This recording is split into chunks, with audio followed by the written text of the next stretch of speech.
در شهر پشاور پاکستان در نتیجه ترکش بمب در داخل یک اتوبوس دست کم 7 نفر کشته شدند و 5 تن دیگر جراحت برداشتند. اکثر قربانیان ترکش مردمی غیر نظامی بودند.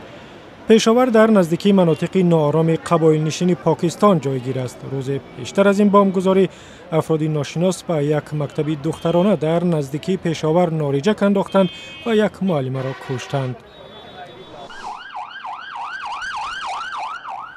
در کابل پایتخت افغانستان یک مرگ طلب ماشین بمبگذاری شده اش را به ماشین سربازان ارتش روانه کرد و 3 نفر را کشت. 8 تن دیگر در این حمله مجروح شدند. روز پیشتر از این حمله 2 مرگ طلب در شهر کابل ماشین های بمبگذاری شده اشان را ترک کردند و 7 سرباز افغان را کشتند و 21 تن دیگر را زخمی کردند.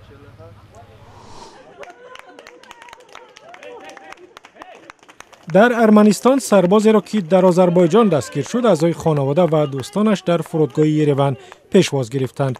حکاب اینجیگولیان 23 ساله را سربازان آذربایجان 1 سال پیش دستگیر کردند.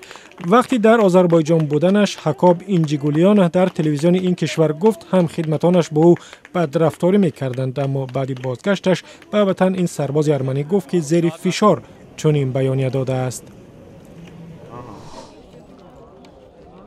در شمال عراق در یک روستای در نزدیکی شهر کیرکوک بر اثر ترکش ماشینی بمبگذاری شده 2 کودک جان دادند. در این حمله که روز 1 اکتبر به وقوع پیوست 11 تن دیگر مجروح شدند. در کیرکوک که نیروهای پیشمرگه کرد آن را ماه ایون زیر نظارت گرفتند، ملت‌های گوناگون از جمله عرب و ترکمن و کردها زندگی می‌کنند. در شهر سرایوا پایگانی ملی سربیا و هرزگوین دوباره باز شد.